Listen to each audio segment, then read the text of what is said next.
And so to talk about the issue itself, Africa as a country has been around for 15 years, and the theme that we selected for the special issue was what is known as the mass protest decade. And basically, over the last 15 years, between the period roughly starting in 2009, just after the 2008 financial crisis, till 2024, the world has seen the largest recorded number of protests. We've seen mobilizations, movements, gatherings across the world that have staked their claim against an order that they want to dismantle, whether it was neoliberalism, authoritarianism, patriarchy, whatever the case might be. And so we, as an editorial team, wanted to look back, having been around for 15 years, but that 15 years having overlapped with this significant period of human history where we saw protests on the continent, from the uprisings in North Africa, to NSAS in Nigeria, to Fees Must Fall and Rose Must Fall in South Africa, to the protests in Mozambique, to X, Y, Z, you name the place. And then, of course, in Kenya itself. We wanted to look back at this decade and sort of grapple with what it meant. What it meant for millions of Africans to have taken to the streets and demanded something better from the political system. What it meant for those demands to have been made with mixed records of success. What it meant for those demands to have been made in often very similar ways, very similar organizational forms, similar tactics, similar slogans, similar uses of technologies available to them, but also in very different ways. Sometimes there can be an oversimplification. We wanted to pass out what's different. How were people responding to their material conditions? And we wanted to explore this. But we could never have imagined that in putting this special issue together, that its launch would have coincided with the time that this country is going through. When we were putting together this festival, Boyman and I can't exactly remember the reason why we chose Nairobi. I think the biggest reason was simply that Wangui had just offered to slaughter a goat for us, and that was very, very appealing. And so we were drawn, we were drawn to that hospitality and her charm, and so it made sense. But we couldn't have anticipated that we would be here during this week, when so many of the questions that we try to ask in the print edition would be questions that people are grappling with here in Kenya as well. We, as I mentioned earlier, Ukombozi Library, in partnership with the Revolutionary Papers, and supported by Africa as a Country, had a workshop this morning at Eastland's Library. And there's a panel discussion afterwards. First we engaged with a number of materials that are on the archive of Ukombozi Library. We read an incredible piece, which I'm ashamed to say that I've only encountered for the first time today, by Abdul Latif Abdallah, called Kenya to Endapi. And he asks that perennial question, which is, in agitation, in organization, in mobilization, we demand our rights, we go to the streets, but we have to ask bigger questions about, what is to be done. Questions about what happens after the uprising. And these are all questions that are foremost in all of your minds, and we want to hear from you as well, and we hope that this can be a real conversation. But they're questions that travel across the continent, that people across the continent have been grappling with. And so each and every contributor here has been wrestling with, what these last 15 years have meant, and in the manifold ways in which demands for a better future have found different similar expressions. And so we're very proud of what we put together. We don't see what we put together as being the final say on this protest decade by any means. We see it as a conversation starter. We see this as an opportunity for this to be a tool for people to debate, disagree, discuss, reflect. We, as an editorial staff, have disagreements ourselves on some of the subject matter. And so we're very proud to present it to you here tonight. And we look forward to hearing your thoughts on it. We look forward to seeing what it sparks for all of you here in the room. We would like to host whatever it does spark on Africa as a Country, and in fact, Africa as a country throughout its history has hosted numerous arguments, essays from people that have grappled with these different moments in history. On Kenya itself, many people who've made their contributions on Ruto Must Go and End Finance Bill are in the room. I see some of you in front here. We're very grateful for your contributions to these questions as well. And so we see this as your artifact, your product that we hope to shape with you going forward into the future as we hopefully do more and more of these, if you are so inclined to purchase a premium edition, which will help us do that, or if you know any representatives at Tusker. So what I want to do, what we want to do is kind of ask everyone who's contributed to this issue, which I encourage you also to read, to really appreciate its depth, its nuance, its richness, to just talk a little bit about why you wrote what you wrote and how you're thinking about what you wrote, given the week that this city and this country has had. We begin with a fantastic essay by Mr. Husaini on Africa's last neoliberals. So Saeed, keen to hear. In exploring why neoliberalism has been so resilient, which is the primary question, I also wanted to explore the question of how has it been challenged? What would it mean to challenge neoliberalism? What are the kind of possibilities that have arisen in context where like a significant challenge to neoliberalism has arisen? And so the piece kind of tries to pursue those questions. And I think, so that's a sort of teaser trailer to the piece, and I can maybe say more later on. But to answer the question about why this felt so important to me, I suppose, having lived through the NSAS moment in Nigeria, and which I participated in, both the protests in 2020 and the memorial 2021, a moment that looked quite similar to what we experienced, in the past couple of years in Kenya. I couldn't help but grapple with the question of what are we really achieving in these protests?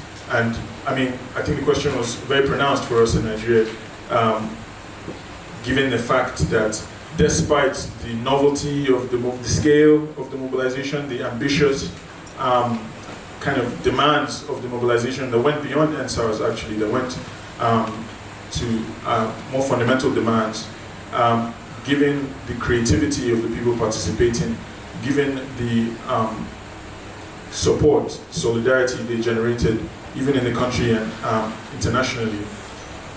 With the benefit of hindsight, it kind of didn't seem like we had succeeded in, first of all, pushing through our demands, and secondly, more fundamentally, unsettling the neoliberal paradigm. So shortly after the NSAS protest, the next elections that came, we were faced with the same political choices.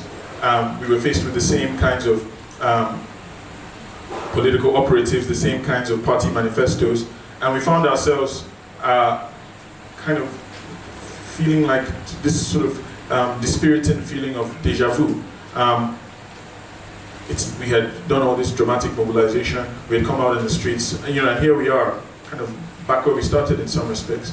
And so I think trying to grapple with the question of how can we be more effective, and what would it take for our mobilizations to be more sustained and to actually have some impact on the policy-making process, on the political parties on offer, and also on the kind of underlying structure of the economy, started to intrigue me more. And the more I sort of considered the question outside of Nigeria, the more I observed that, in fact, Nigeria was not so particular in the emergence of these, again, very inspiring, extremely effervescent social movements that were kind of did achieve a certain scale of mobilization on the street, but didn't seem capable of translating those mobilizations to actual political change. And so I ended up pursuing something that was comparative, that looked at Nigeria, but also drew examples to some extent from South Africa and Kenya, and then tried to sort of see what were the similarities and differences between those kinds of mobilizations in Africa in the contemporary period, and similar sorts of mobilizations in Latin America about a decade that preceded this. So, those are the questions. I think maybe I can come back and propose some of the answers after I've let my colleagues speak as well. Thank you very much, Saeed. And it's a great essay that I'm looking forward to you all reading, at some point sharing what you think of it with us. Shifting now to Maher, who looks at the Algerian case, particularly through the lens of football and the politics of the football terrace. What moved you to write this piece from that angle, and how are you relating to it being here in Nairobi? First of all, thank you all for being here. Really feel privileged to be in Kenya at this moment in time. I think I speak on behalf of all my colleagues when I say that. Are there any big football fans here? Can people watch? Yeah? Hands up, please. Yeah, all right. Cool. All right, a little. Not bad for an academic crowd. Second jack. I really start the article by talking about February 22nd, 2019. I've been living in Algeria for 4 years. I grew up in Canada, and my parents are Algerian. I'm Algerian, of course, but we used to just go back in the summer. So it'd been 4 years since I'd been living there full time. And that morning was so eerie. It was just like, you could feel the tension, you could feel the possibility, because our president at the time was 81 years old, okay? He had suffered 2 strokes. He hadn't addressed the public in 2 years. Sorry, he hadn't been seen in public in 2 years. He hadn't addressed the public in 6 years. He was in a wheelchair, and 12 days prior, he had announced that he's going to run for a 5th term. Yeah, okay, understand. So, worse than Paul Biya. So, in the days leading up, there were little sporadic, I'm not going to use sparks, but little sporadic protests here and there, and we could feel that it was building to something. And in North Africa, we have Fridays. Fridays are the days where people come together for Friday prayers. They congregate naturally. And as a result, it lends itself very well to protesting after prayers as well. So February 22nd was really like the first Friday after we had seen this collection of sporadic protests around the country where we felt like something big could happen. And so there's a lot of nervous energy because, like in Kenya over the last, 12 months or so, we had protests where people were shot at with live ammunition. You know, October 5th, 1988, April 2001. And so people were scared. You know, there's a lot of uncertainty. And like out of a movie, Imam says, Assalamu alaikum, assalamu alaikum, means the prayer is over. And you're waiting 5 minutes, 10 minutes, 15 minutes later, center of Algiers was full of people. They estimate almost 1 million people in downtown Algiers. And then it's like, now what? We haven't really come together for like 20 years. Like, it feels so weird, but also very emancipatory. People like with this almost like floating feeling. I'm sure you guys experienced something similar in terms of that euphoria, right? Like that freedom, like to say whatever you want to say, and you know the state's listening and watching. And what I immediately observed was that behavioral patterns started to form, and these behavioral patterns reflected that of the stadium. I'm in the stadium minimum twice per month, so I have a very good idea of what goes on in the stadium, and I started to see within the protests those same exact behavioral patterns. So I started to really in my piece try to explore how and why the stadium behavior reflects that of protest behavior and vice versa. Maybe where things are not so similar between Algeria and Kenya, or Algeria and South Africa, or Algeria in Cote d'Ivoire, is that we're along the Mediterranean coast, and our football has been very much inspired by Italy, you know, Spain, Turkey, and so we have these things called ultra movements amongst supporters. And they basically carve out their own place in the stadium. And they sit behind one goal, they sit behind a banner, they have songs, they have chants, and it's almost an exclusionary space that they've made. Like, this is our space here, we make the rules here. But it's also a place where, I think it's the only time, the only place in Algerian society where people, tens of thousands of people, get together on a weekly basis in one place, and the state has no way of controlling them. And so out of those things, you start seeing songs that initially are like, oh, I love my club so much, we're the best, we're gonna win a championship this year. And over the years, as it really became the only place for young people to express themselves, it starts becoming, you can see the lyrics in the newspaper, but it's like, Yeah, you know what? I think I will. You want me to? Yeah. All right, all right. In Arabic first, and then translation? Okay. So the beat is kind of like this. And then it'll be like, thank you. Like, شكون اللي حبس الفيروس كي نوت لا بوليس لا حكومة ماشي وامبلي ماشي أولد ترافورد ليجونير وجاقلي على روما. Thank you. So that's, thank you. But basically it's who's gonna stop the stand when it rises? Not the police, not the government. This isn't Wembley, this isn't Old Trafford. This is the yellow and red. This team in particular was yellow and red. And we have the same mentality as Roma, drawing on that Mediterranean vibe. And then they'll start saying things like, yeah, be careful, Mr. They say, Mr. Mustache. That's, for us, all the police officers have mustaches. It's not the same in Kenya. But.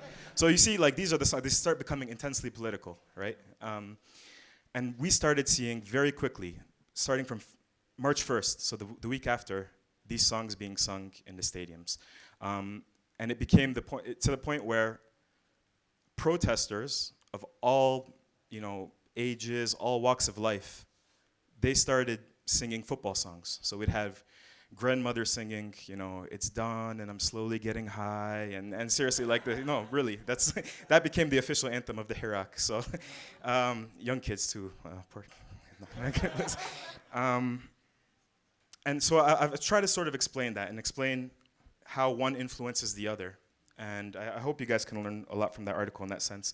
And I finish it by explaining how stadiums are being modernized. In the last 3 years in Algeria, they've built 4 or 5 new stadiums. And with new stadiums comes QR codes, comes buying your tickets online.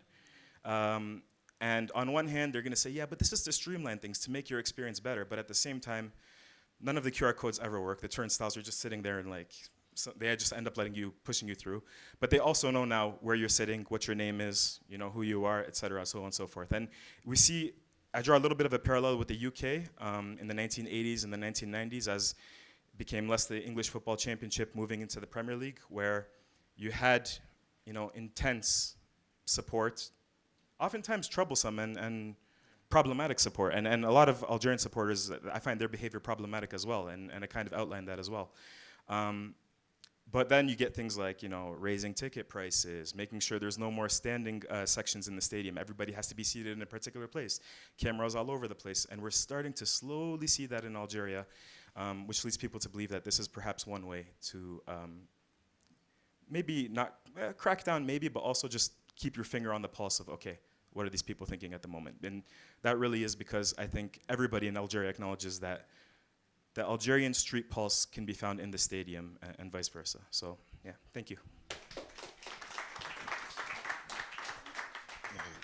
Thank you so much, Maher. Of course, he undersold himself at the beginning, but he can sing, he can write, he hosts this brilliant podcast called African Five-A-Side, which you should all check out if you haven't done so already. And thank you again for your beautiful piece. Now turning to Khanya, who reflects on the experience in South Africa, particularly looking at Rhodes Must Fall and Fees Must Fall. The piece is called After the Fall, because it looks back at that moment, which was felt paradigm shifting, at least, and it asks, what's happened since. Why did you write that? What did it feel like? And how is it writing it and thinking about it here in Nairobi?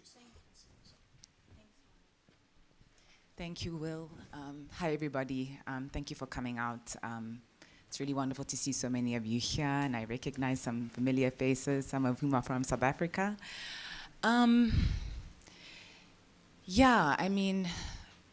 Rhodes Must Fall and Fees Must Fall, otherwise known as Fallism, was a very formative experience in my life. It really kind of seemed to be the culmination of this long-standing dissatisfaction with the post-apartheid 1994 democratic settlement, which I believe the mainstream media had not necessarily captured fully. I grew up in a fairly politicized home, so I was aware of the fact that people were disgruntled with the state of South Africa, that there had not been economic redress, that poverty and inequality remained rampant, particularly amongst the black working class and poor. So this to me seemed like, it was inevitable, and it was exciting, and it was thrilling, and it also kind of disabused, I think, South Africans of this belief that the so-called born-free generation, which we understand to be young people born either post-94, when we became a democratic country, or just a little bit before, because I was born 2 years before the fall of apartheid, so I consider myself a born-free, however tenuously, that we were apolitical, that we were unaware of our history, so it seemed to disabuse people of that idea. And so I was very thrilled by it. But, as fallism kind of grew, as it kind of spread across different universities, primarily historically white institutions, certain questions arose around, these protests, which were mainly based around the visibility of colonial statues and high student fees, lack of student housing, like these protests had been waged at historically black institutions, and they had not been covered favorably. In fact, black students were characterized as being hooligans, and that came, to the fore throughout fallism. And so I kind of wanted to look back on that period and assess its successes, its failures, and I really struggled with that, to be honest with you, because there was a point in time where I felt the movement had been co-opted, that there had been certain people who had profited from it, and they were not from the poor and working classes. In fact, they happened to either be the offspring of struggle elites or, people who kind of saw this as an opportunity to really gain traction, whether it be in politics or the academy or in media. And so I had to really grapple with my own cynicism. And that came to the fore this week because I saw so many similarities with, the mobilization of Gen Z in Kenya. And it really kind of, it challenged me. And as I was writing the piece, I was consistently challenged, like, am I being fair? Am I being, unfair? Am I being charitable? Am I characterizing this movement, which had so many iterations, some of which are still continuing, because earlier this year we had protests at Stellenbosch University, at the University of Cape Town, that were challenging the very same issues that arose a decade ago, right? So I think it's still an ongoing question for me around, like, what were the successes of fallism? What is the legacy of fallism? Was it a movement that was largely confined to the university? And I, by and large, think that it was. But again, I question myself, because I think it's important to do that as a writer, as a human being. But yeah, I think just witnessing what's been happening in Kenya this week over the last 12 months, it's been very interesting to see how, a broader cross-section of Kenyan society, in my view at least, has been mobilized against the Ruto regime. And I think it's kind of reminded me of the fact that if there is to be that similar kind of revolution or uprising in South Africa, that it's going to come from the margins, and that it has to mobilize a broader cross-section of society in the same way that a broader cross-section of society was mobilized in the 70s and the 80s during the anti-apartheid movement. And so, I think something else that did come to mind, and it has been on my mind throughout this whole week, is just the impact of really being subjected to such extraordinary state violence, on young people. And I didn't include it in my piece, which I regret, but there were so many people who were traumatized by fallism, like completely traumatized by it, and who were then forced to essentially integrate into society as if nothing had happened. And it's a concern that I have for young Kenyans, just everybody really, but I think just the trauma of being subjected to such state violence and having to just integrate into the system that you know is broken. That is something that I wish I'd interrogated in the piece a bit more. But I think that's an ongoing conversation that ties into, what comes next, right, after the uprising. How do we ensure long-term sustainability? How do we take care of one another? How do we maintain a spirit of community, which, as we've discussed as colleagues, we saw on the streets. We saw people offering each other water. We saw petrol or gas attendants offering water to protesters. We saw people hugging one another in the streets, removing barricades so ambulances could come through. How do we maintain that care and community when our colleagues, our comrades are traumatized and really just abused by the state? So it's an ongoing question, and it's one that I feel very privileged to be a part of. So yeah.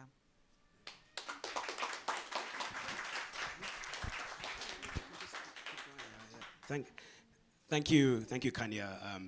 Very, very raw feelings and sharings, and I think all of us have kind of been struck by how much we learn when we think together and we think beyond our own context, and it's part of why we wanted to do this print edition, but also why we wanted to talk about it in person beyond ourselves, which we will do throughout this evening. I want to flag that there is another piece in the print edition that is on fallism. It is a short film produced by our South Africa video producer, Tsogo Kupa, who I mentioned earlier, who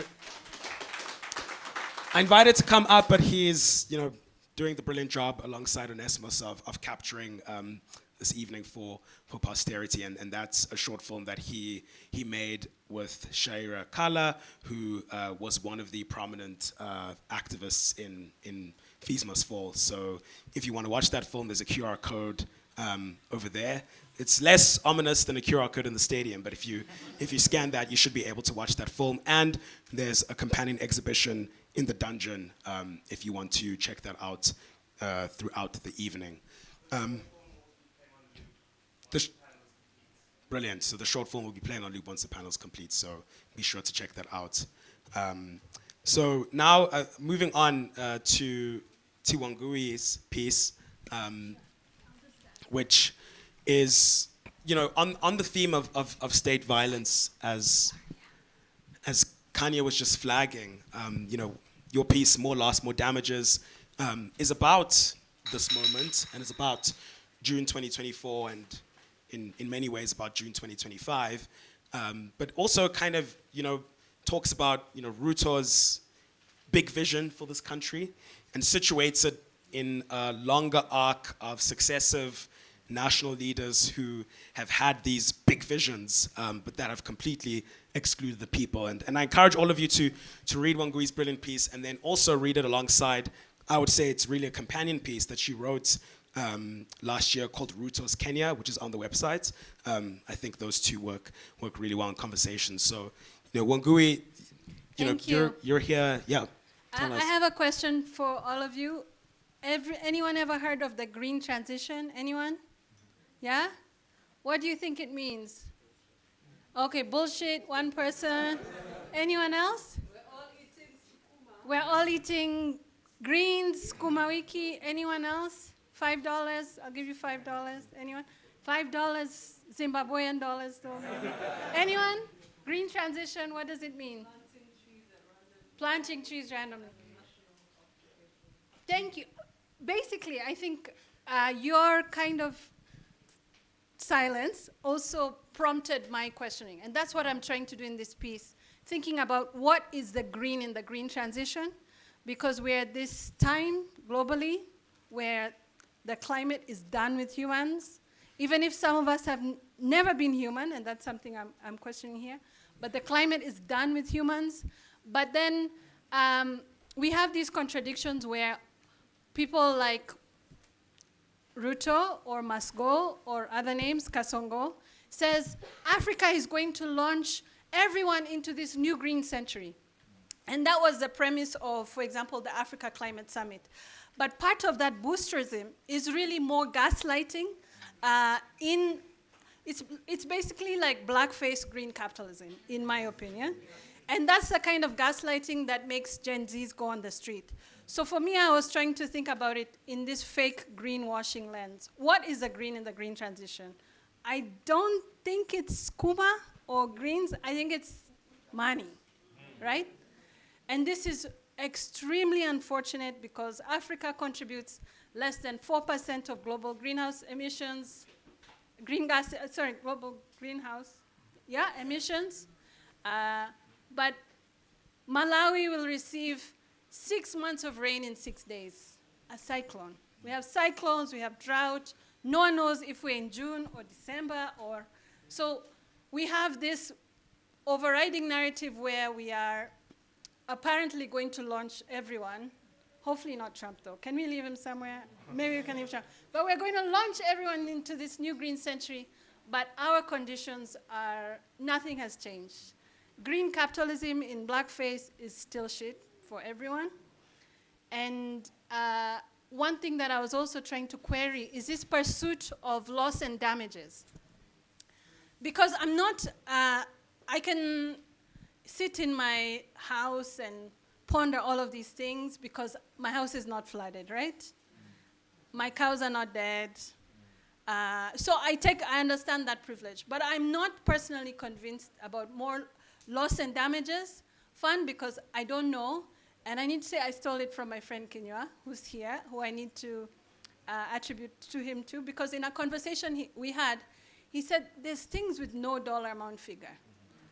If you've lost a root vegetable that was not only your food, but part of a ritual in your own cosmology, EU deciding you're going to get 3 billion is not bringing this thing back, you know? So I'm querying this fixation on loss on damages because really there's some things you can't give a dollar figure to, but I also acknowledge my house is not sinking. I don't live in the Maldives, which won't exist anymore. But the other thing I was querying about loss and damages is that, and this is what I conclude with, could it be more, and in the vein of why we are all here and in the vein of Africa as a country, can we hold hands with Puerto Rico, which had the worst hurricane a few years ago, and which has effectively been made? The recovery is now under the banner, not of a government, but basically of a company. Can we hold hands with Puerto Rico? Madare people who had floods last year. Can we find a way to make these deep alliances to figure out something more than loss and damages? So that's what I'm trying to do here. Many parts I'm very grumpy because we're really facing a really dire moment. But in the spirit of Africa as a country, in the spirit of our comradeship, just thinking about beyond loss and damages, beyond green capitalism in blackface, what can we do? That's all. Thank you.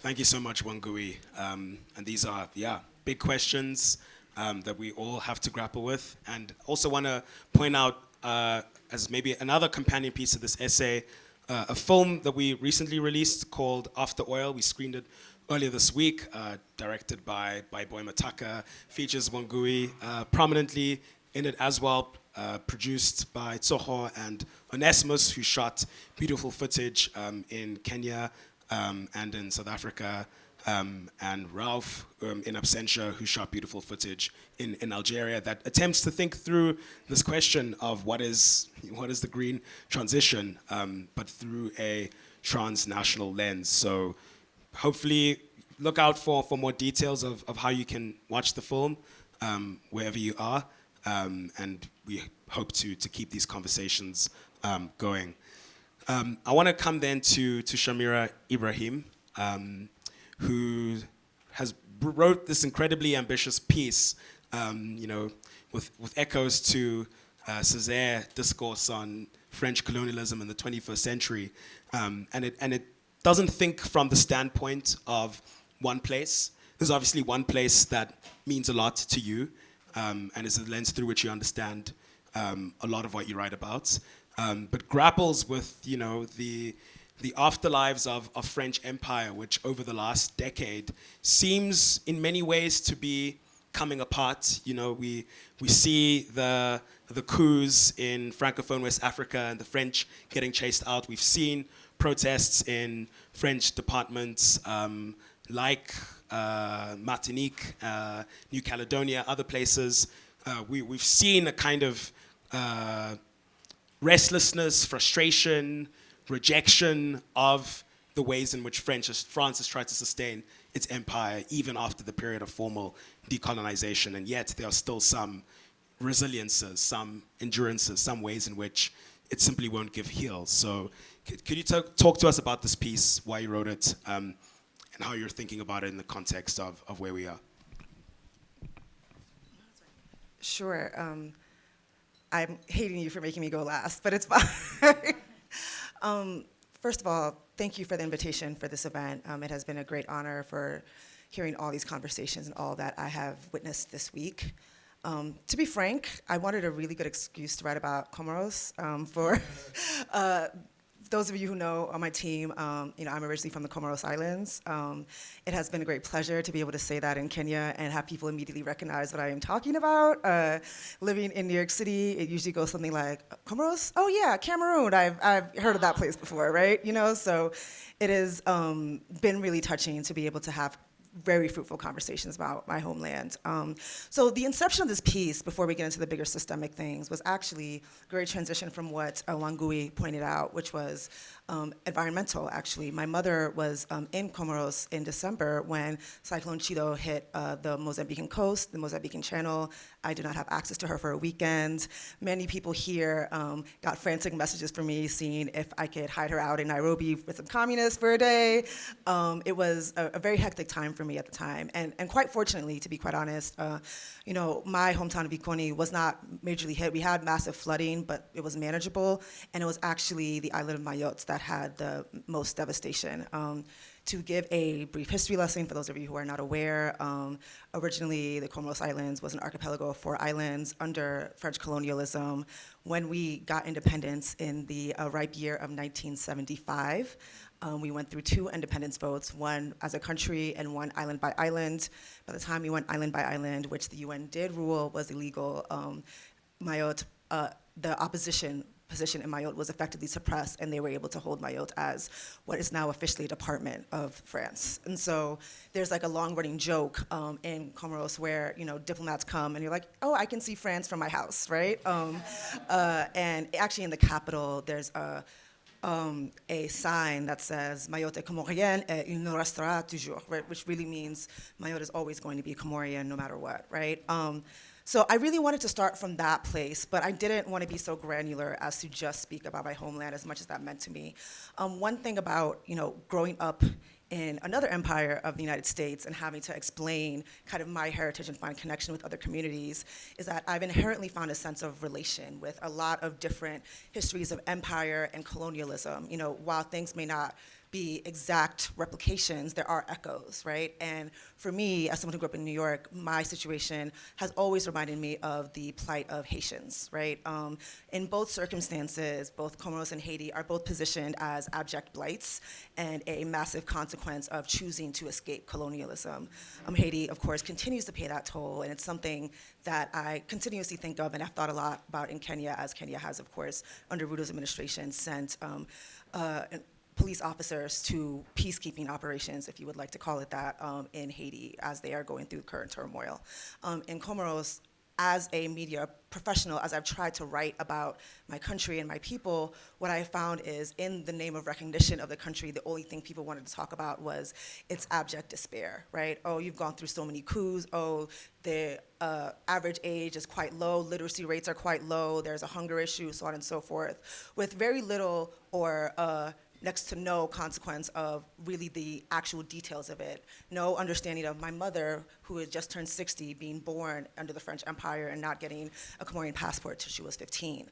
No understanding of the multiple coups that were done by French mercenaries. If you ever have some free time, look up Bob Denard, right? But in that context, and looking at the recovery of Mayotte and the efforts that are still ongoing. Mayotte is actually still suffering quite heavily.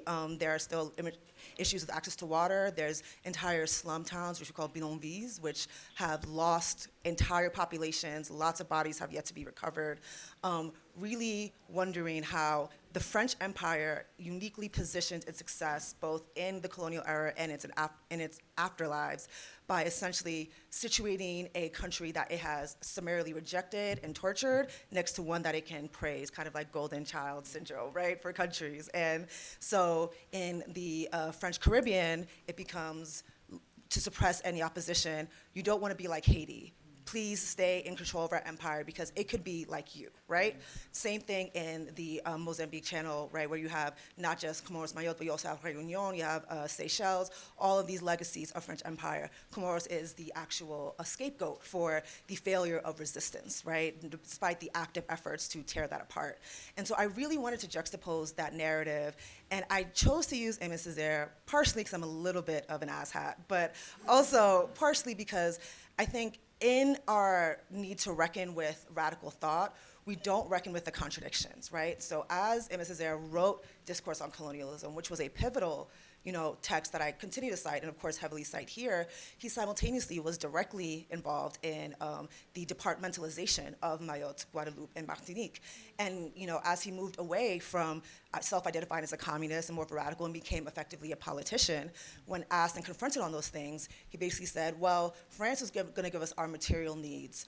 And honestly, looking at Haiti as the Pyrrhic victory, that is not what the people wanted. So even one of our most radical leaders was still using Haiti as a scapegoat and a sacrificial lamb to protecting Martinican, Guadeloupean, French Guyana, and interests in Réunion as well. So how do we recognize those tensions as we continue to crest into this current moment, right? A lot of conversation has been happening about what is going on in the Sahel, what is going on in other regions of West Africa, what is going on in even Mayotte and Martinique and Guadeloupe, where there's protests and strikes about affordability, where they're really confronting the fact that even being a vestigial member of the European Union is not proffering them the substantive benefits that they felt that they are entitled to. And in that case, how do we actually reckon with that? And is the only way to offer a gold star the fact that a protest movement has to be immediately successful? It has to be coordinated with cohesive thoughts. And my ultimate conclusion, which I'm glad to talk about a little further, is that we have the right to fail on our own accord, right? Being able to mobilize as young people and watching the young Kenyans and watching, to be frank, the optimism that I've seen so many people have around Kenyan Gen Z, something that does not resonate in America in the same way, unfortunately, really brought to light and resonated the fact that we have the right to be able to say, on our own terms, we want to be self-determined. And if it fails, but we got to choose that for ourselves. And that is something that France has long eluded with this paternalistic approach of saying, you need us, you don't get to be civilized without us, your life would be 10,000 times worse. So without, unilaterally praising or condemning any current efforts, which are still ongoing, which we'll still see the afterlives of. It's really about acknowledging the fact that currently many countries are choosing to ultimately take colonialism by the reins on their own terms and see what comes out in the wash. So that's basically the core of the conversation in 3,000 or so words.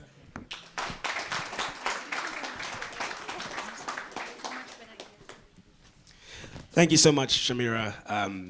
And yeah, I mean, part of, if you look at the, I don't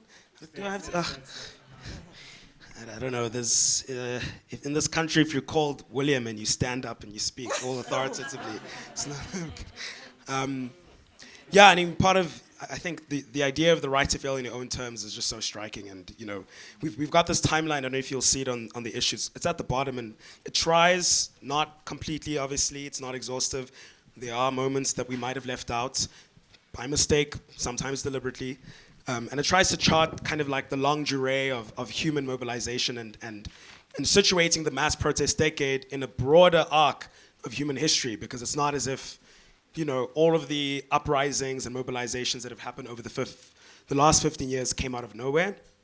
And 1789, the French Revolution, is often kind of held up as the birthplace of modernity, the moment when human beings threw off the chains of oppression by the feudal order and discovered reason and so on and so forth, our deliberate choice was to choose 1791. So now transitioning to a broader conversation with all of you. Before I do that, though, I want to mention one more piece by Razaz Bashir, who couldn't make it, to Nairobi on the Sudanese Revolution. It's a fantastic piece, and I think, in many ways, the Sudanese Revolution really, in a very sort of compact timeline, condensed a lot of the questions that we are grappling with about organization and disorganization, about revolution and counter-revolution, about the legacies of empire, and so on and so forth. And so the issue ends with her reflections on what happened over those 7 years, going from the euphoria of the streets in Khartoum when Omar al-Bashir was overthrown, to the tragic, dastardly, and cruel fighting that erupted in 2023. So thank you to Razaz for writing that piece. It's really, really powerful and worth the read. So thank you to all of you for your excellent contributions, Tsogo and Shamira as well. I want to now transition to conversation featuring all of you guys, but featuring all of you in the room as well. And so would like to invite all of you to share reflections, questions for them, to share whatever is on your mind. We're hoping that this print edition, as I was saying earlier, can be something that you travel with as we have these conversations, which by no means are going to resolve themselves anytime soon, by no means are going to disappear, are only going to sharpen, in fact, over the coming years as we confront the enormity that is the climate crisis. And so the floor is open to you as well to join this conversation and to share what is on your mind.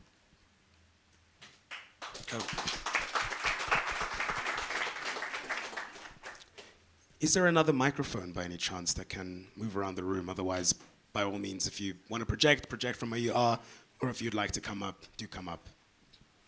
Yeah. You can go and then Mumtaza. And if you feel comfortable doing so, please introduce who you are and then share what you have to share.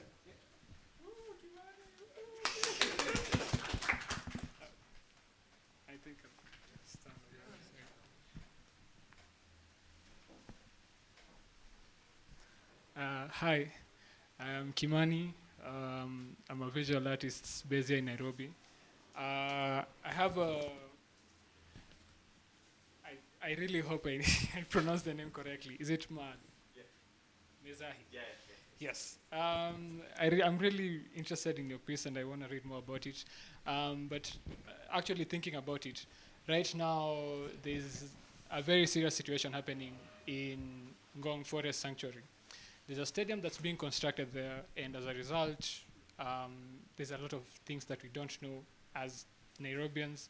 And also there's this talk about a lot of large chunks of land from the neighboring now Ngong Forest Sanctuary are being taken so that hotels can be built to accommodate for the people who will be coming, because the stadium that's being built right now is supposed to host the AFCON, yes. So I think it's very interesting that you've mentioned about the football terraces, because now that's really a point of contention. And I was just thinking, because right here in Africa, in Kenya, we haven't really used stadiums the way you have. We don't really have the ultras. We don't even have tofus. Maybe a few teams here in Kenya, like Gor Mahia and AFC, those are the ones that kind of have that movement going on. But also in the same time, they're kind of held hostage. So they don't really have a voice. And if they have a voice, it's towards a particular, I don't want to say region, but a particular political movement. So I'm thinking, do you have any advice on how we can use our own love for the game to kind of be able to protest or be able to put our voices out there while we're still enjoying the sport? Thank you so much, Kimani, for that question. We'll take one more and then give folks an opportunity to respond. Yes. Yep. Yeah. Go ahead. Yep.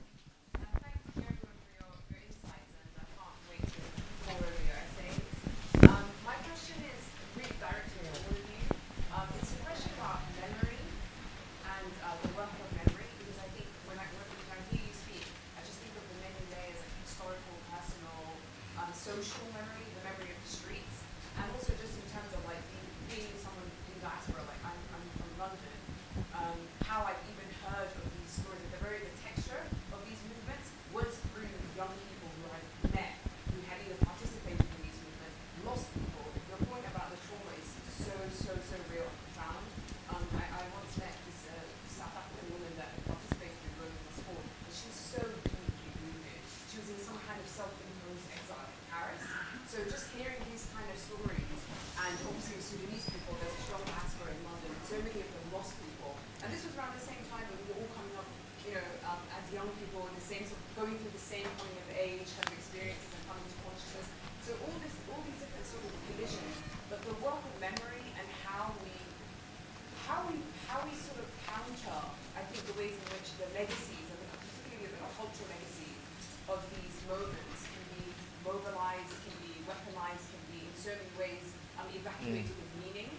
And I think that's a task that is more urgent as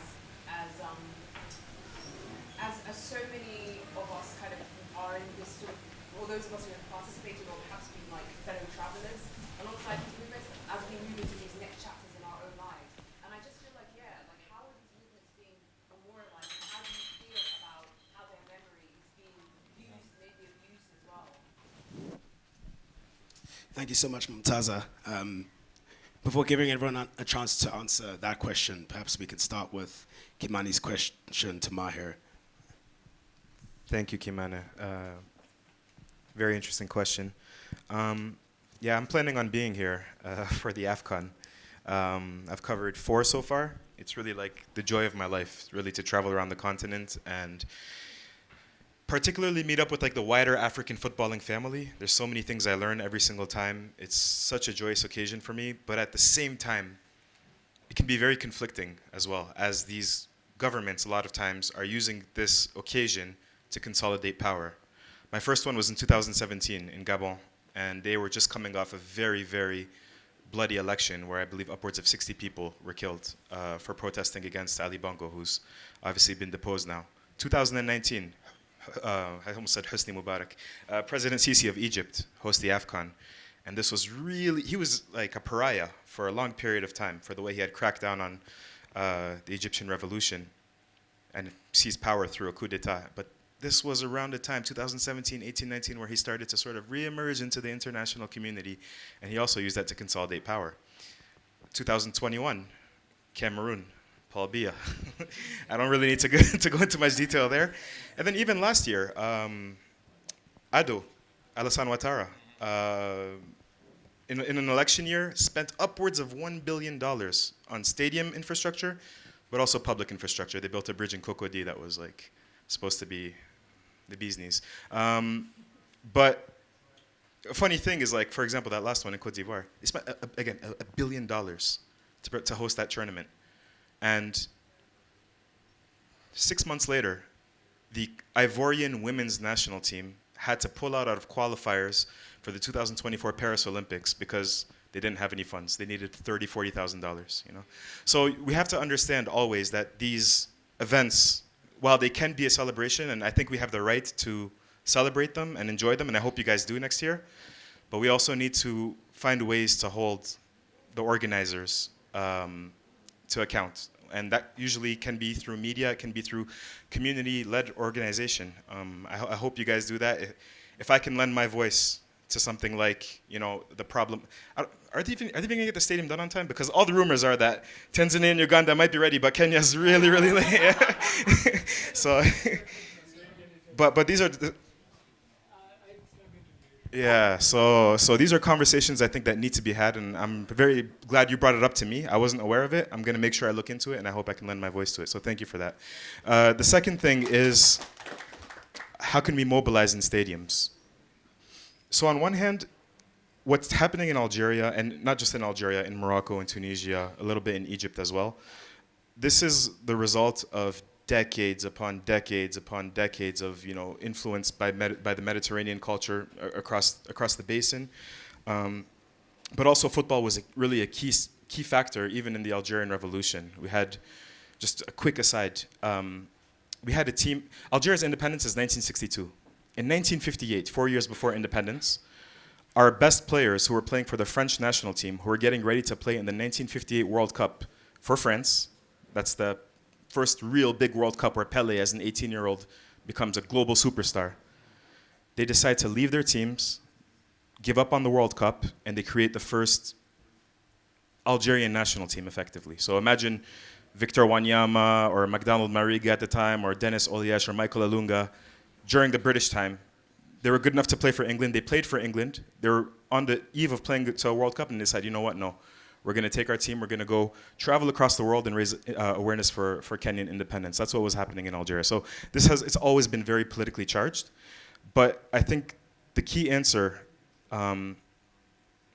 is a lot of this, the reason, it's almost like, I feel, I shouldn't say this, but it's almost like putting animals into a pen. Again, very sorry for that language, but like this is how the government views them.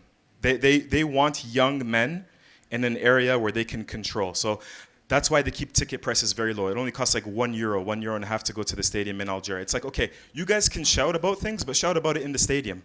Don't go to political rallies. Don't do this. Don't organize here. Do that over there, okay? And they recognize that sometimes it can spill over onto the street, but they would rather do them there than. So maybe in Kenya, I get the impression that, for example, press freedom, you guys have a lot more press freedom over here than we do in Algeria. So maybe you have more political freedom over here than we do in Algeria. So maybe that's one of the reasons where if people can't do it in other forums, they go to the stadium. So maybe that's something that explains also why we have a little more political mobilization in the stadium. Final point, sorry, I'm speaking too long. I went to the 2024 African Champions League final. It was a Tunisian team against an Egyptian team. I was sitting with the Egyptian ultras at the time. There was like, they're considered a terrorist group in Egypt, so they're banned.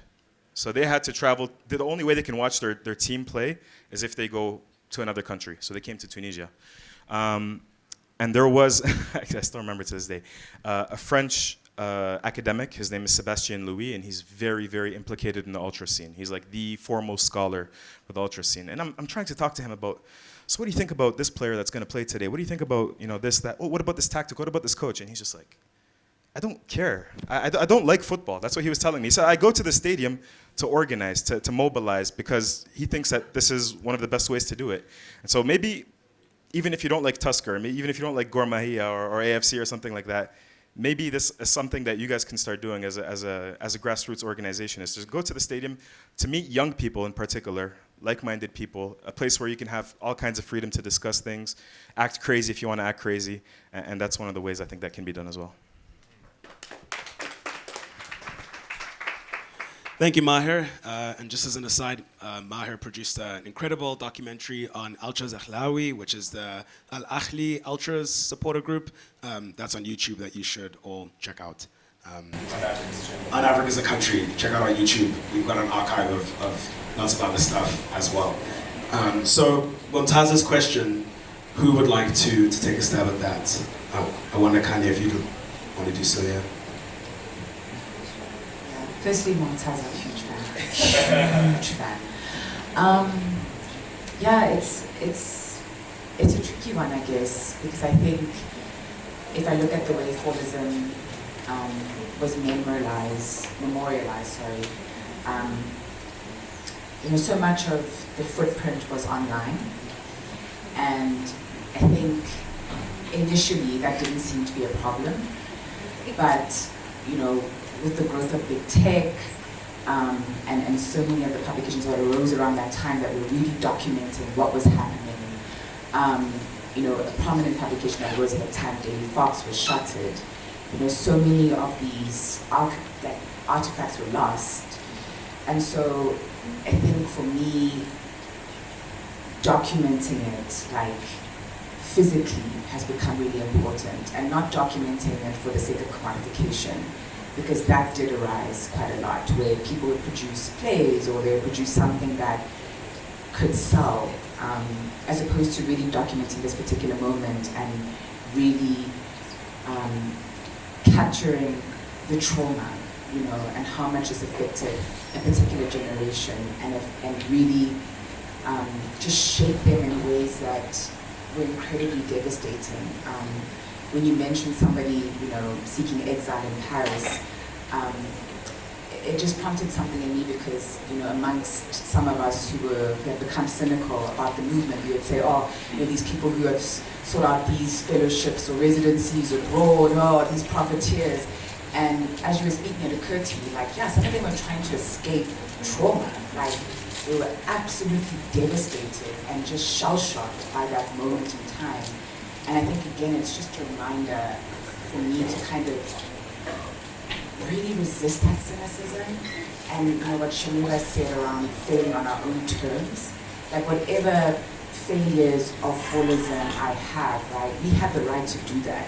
Like, the movement may not have lived up to its ideals or aspirations, but at the very least it was an assertion from a particular generation against, you know, the post-94 democratic settlement. I don't think I've given a particular answer, but it's all to say that I think documenting that outside of these technologies, which are really oppressing us and are really surveilling us in ways that are really trippy, and resisting the urge to kind of, it's a tough one, but I think that memory is incredibly important to document, and to really respect the fact that people's responses to the trauma inflicted upon them, to have grace, and to not view it so cynically. I'm sorry I haven't answered your question. Thank you, Khanya. I just wanted to add a little layer on the diaspora element, as I don't think I'm the only resident. Well, it might be. Anyways, you know, I think what Mumtaza brought up about memory is quite critical. I think in the diaspora, it is sometimes very easy to lodge yourself as this like lofty interlocutor of African experience, right? You know, in some ways you view yourself as a steward of cultural memory in the West, but it requires a level of rigor and curiosity. Without that, you are arrogant and resting on your laurels, right? So, you know, a lot of people's access to their cultural memories, to their homelands, to their parents, right? And memory is a very powerful thing, but many people will have different memories of the same experience. Many people will have different positions as to what mattered to them, right? So, you know, if anyone has done any sort of ethnographic work, you'll get a range of experiences. Like, people will flat out tell you, oh, life was better under colonialism, right? You know, people will openly tell you that, hey, yeah, this leader was a despot, but actually I got was able to pay my bills at this time, so I don't hate him that much, right?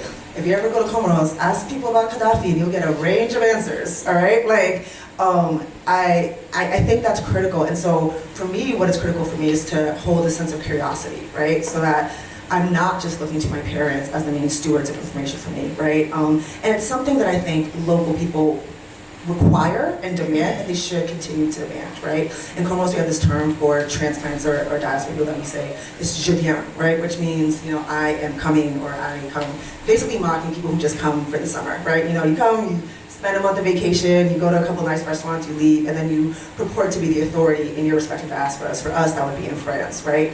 And I try to lean away from that by asking them to trust me with their authority, right? By saying, okay, listen, this is what I come to understand. This is the research that I have done here as well. These are the primary sources that I have read. So I'm not just saying, my mom told me last week, right? You know, which I think is a remarkably insufficient way to approach, you know, reporting, right?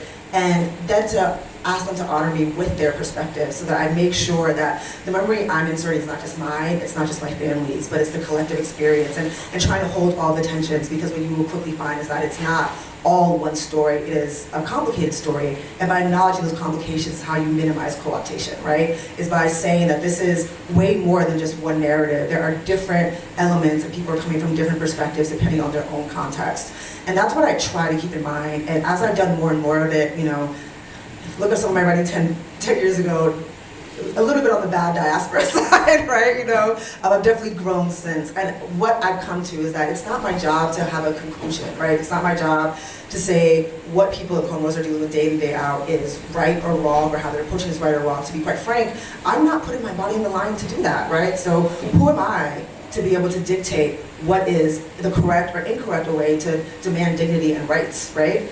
But it is my job to at least be able to, if I'm going to be a vessel, to bring this narrative over to another place, to offer the context that they're demanding. And that's what I try to honor in the work that I do, sometimes with better results than others. Can I say something? Yeah, very briefly about memory. I mean, I couldn't help thinking about,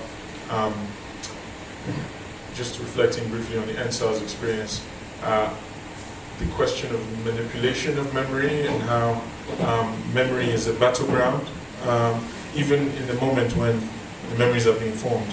And one element of this that struck me and has struck me a number of times in Kenya is the ways in which the state was narrating the protests in its own interests when they were happening. And one of the narrations that unfortunately stuck, and I think got absorbed into the kind of media ecosystem, and in some ways has kind of replaced some of our own memories, was that this was a movement primarily led or primarily peopled by kind of digitally enabled, primarily middle class Nigerian youth, and the sort of centering of the Lekki toll gate incident, a tragedy of course, but only one of the several barricades where people were protesting or where people got killed, also has served this function of memorializing, but also enabling a certain kind of forgetting.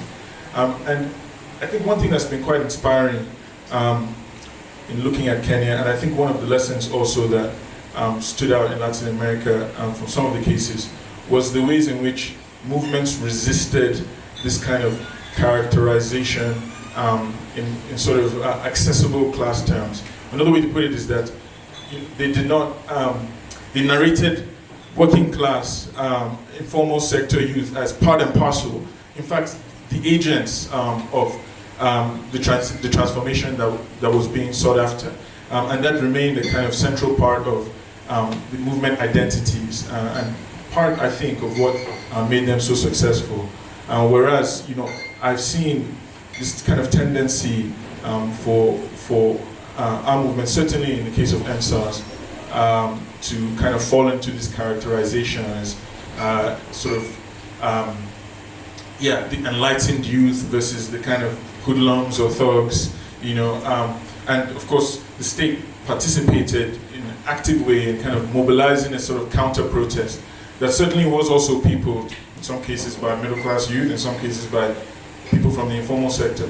But it's the kind of, you know, young people from the informal sector that then get coded as thugs or, you know, counter-protesters, whereas our comrades from those places are kind of forgotten in the narrative. So it's been inspiring to see Kenyans resist that kind of characterization.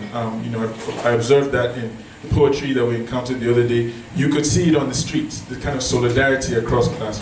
And hearing that kind of narrated continually in our remembrance of and our kind of memorialization of what has happened here, I think would be important.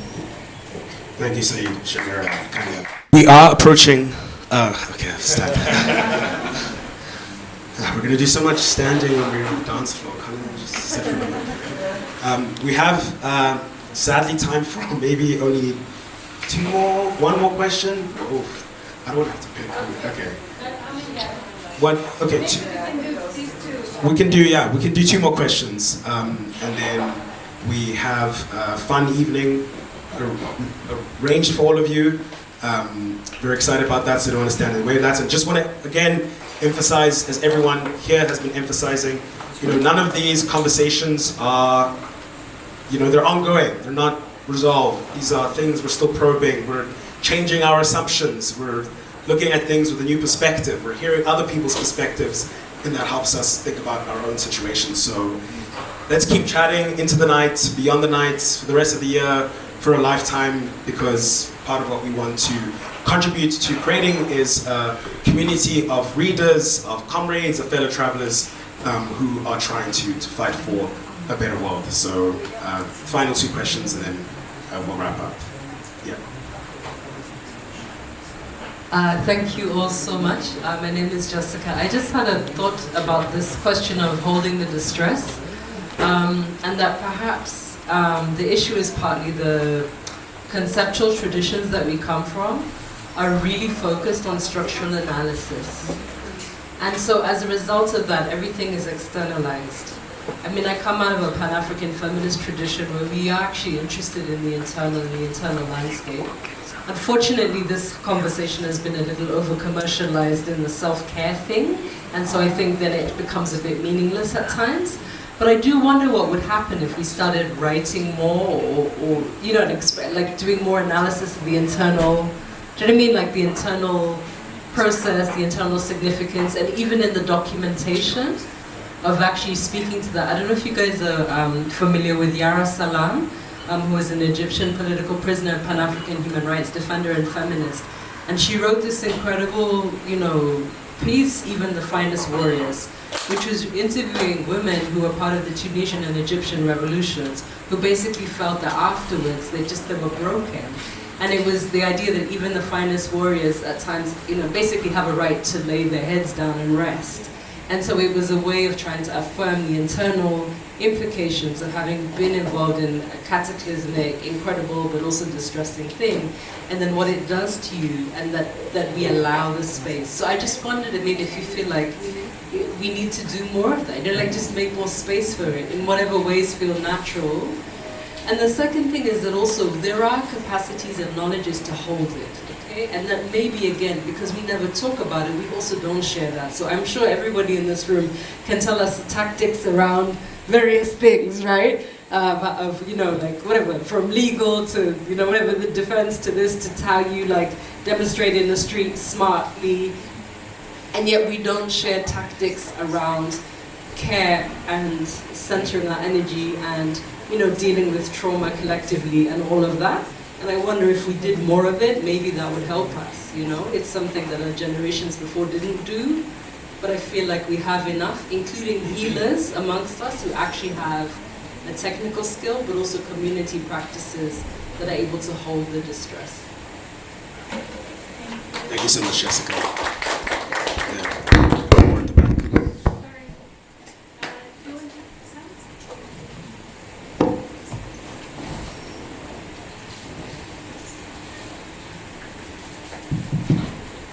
Hello, my name is Madeka Kioko, and I'd like to thank Africa is a country for organizing this. I have been looking for my tribe, and I think I found it.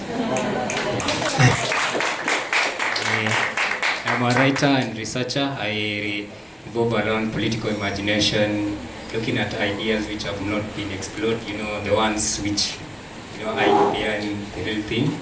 So recently, or currently, I'm working on just energy transition. That's just about the transition. That, you know, Africa right now is looking at the way Wangui talked about green transition. But then we realized that I realized that so many communities in Kenya are not even aware about things like carbon credits. You know, how do you not transist in a just way, because there are so many oppressions which are coiled inside the just energy transition. So my question was, you know, I realized that ever since we were born, everything we have read, everything we have seen has programmed us in a certain way, subliminal programming of our mind. So in a certain age, we need to relearn and, you know, find a different path. So writing is one of the best ways, you know, to help people relearn and, you know, go back and find their roots. So my question is, how can we actually translate, how can we put this out there, the words and the knowledge in a way in which, you know, it's not just for the literate and for the learned, but also for the illiterate, because I realize that there are so many people who have not gone to school. We have been privileged, you know, to have access to knowledge and all that, but there are so many people who do not have that privilege. So how do we ensure that we do not leave anyone behind? You know, we move all forward, because there is a lot of political consciousness among the youth, but then it seems like there's a generation which has been left behind, and we need to enlighten them. I feel like it's our duty to do that, and if we don't do it, we'll always be moving forward and then 2 steps backward, to pick them, because we have to work together as brothers. Thank you.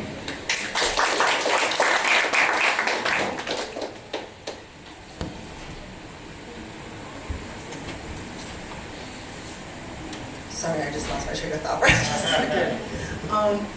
I think I want to briefly comment on both, right? I think on the most recent comment, I wanted to say that you must have been listening in on our private meetings throughout the week, as one thing that we've been trying to contend with at Africa as a country is how do we work on the matter of access, right? So taking my example, right, I'm a Francophone editor. One of the things I've been working to solve is access in Anglophone media to Francophone conversations, but also that I don't want to limit the access to the Francophone community of the conversations that we're having, right? So a great example is a fellow writer who I think might be here, I'm not sure, Kinaya Hassan, actually wrote about Cyclone Cheeto, Comoros and Mayotte from a performance standpoint and from an art history standpoint, really moving essay. It circulated in the requisite WhatsApp groups, but it didn't actually get the clicks of Africa as a country because it required somebody to do the manual translation so that it could circulate to people who could read it effectively.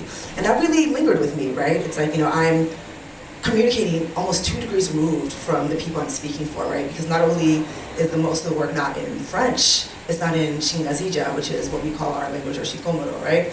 And in that context, what benefit is it that I'm speaking for them if they can't even correct the record for themselves, right? And so that is something that we're continuously tangling with, especially around questions of how to meet people where they are. I think one of the things we're thinking through is the multimedia approach, right? So as much as I love a 4,000-word essay about the digital empires, and I will continue to write them, I do appreciate that not everyone has the time, much less the ability or freedom to really sit there and read an essay for 25 minutes. So how can we make it a podcast that someone can listen to on their way to work? How can we make it a reel that someone can get the gist of in 60 seconds or so? So these are things that we are working on because I do agree that it's pivotal that we contend with that. I think on the self-care piece, that is even more pivotal. When you mentioned how it's been co-opted, one of my friends was in my group chat venting like, Audre Lorde had cancer, we're not wearing sheet masks, But in that context, I do think a big part of the struggle about encouraging that trauma is that a lot of how we move through trauma is simply to survive it and not to contend with it, right? A lot of the conversations I have with my mother about her current struggles with chronic pain and all the things that poverty has kind of imputed upon her is her, need to demur on that, right? She'll say, so many people have so many other issues, I don't need to focus on mine, I don't need to bring voice to mine, it's not the worst thing in the world, right? And so my mom, at 6 years of age, has rarely had full conversations about really disturbing circumstances in her life, being walked with a gun at her back in middle school to the Capitol while another coup was happening, having to learn another language while confronting American poverty and American capitalism, all these things that completely, unroot you and really force you to struggle while trying to survive. And when you pick survival, sometimes that tears apart at you internally, right? And I do think we need to be way more explicit about that as we have more and more care communities that allow us to invoke that. But I also think that requires, for many of us, to free ourselves from the shame of physicalizing that. And I think shame is something that comes in tandem with trauma more often than not. And that is a lot of the work we need to do to be able to even start the conversation. Shamira. Yeah, maybe I could add a point to that. I suppose about care and maybe, some of what has also stood out to me about what we've experienced here in Kenya. I think, attending the poetry night was just so powerful, partially for this reason, that people could kind of testify to what they've experienced in a collective setting. And I think, all too often, in protests in Africa, in this mass protest decade, we've kind of deferred a lot of stuff till after the revolution. Like we'll deal with this once we get state power, or we'll deal with this once we overthrow the leader in power. And it just it seems like for movements to be sustained, you know, there are a lot of questions that have to be addressed now, you know, and so the questions about, the questions about people's internal state, what struggle is producing in our own movements, the kinds of decision-making practices that we have had to make or take in moments of, you know, pressure, and you know, those kinds of difficult conversations, it seems to me, are kind of indispensable if we'll actually have a struggle that's sustainable. And I think also, you know, one final thing to say is that kind of indigenous traditions of care that are local, I think there's much more of an opportunity than we have really explored to reconnect with those. You know, in these moments where mobilization laws, you know, and the sort of political question seems slightly less urgent. It seems like those are the moments to kind of revisit the question of how are people sustaining themselves, how are people sustaining themselves, and to what extent can kind of these local traditions, you know, traditions of mutual exchange, cooperative traditions of kind of savings groups, to what extent can these kinds of activities also sustain movement activities in you know, in the periods between mass mobilization? So yeah, I appreciate that question, and this is something that I think in grappling with the Latin American experience also became quite prominent. Thank you so much, Shamira. Thank you so much, Saeed. Thank you so much to all of you, to Khanya, Shamira, Maher, Saeed, Wangui, Onesmus, Tsogo, Lovia, Mariana for putting this issue together, Boima, Lauren, and Nathan, Andrea, and Connor. There was a big team that worked towards putting this issue together. As we can see, there's so much that's been raised. I think this is a conversation that we'll be having for a long time, and you know, we should not defer these questions to after the revolution. We should ask them now, and not try to answer them or resolve them, but to see where they take us as we continue to march through the struggle for a better world, for economic democracy, political democracy, for, you know, dare I say, socialist democracy. I'm kidding. But you know, as we continue to struggle, and to struggle wherever we are for whatever we are demanding for the better life that everyone in this room, in this world deserves. And so we're very happy to present this issue to you. We hope you read it.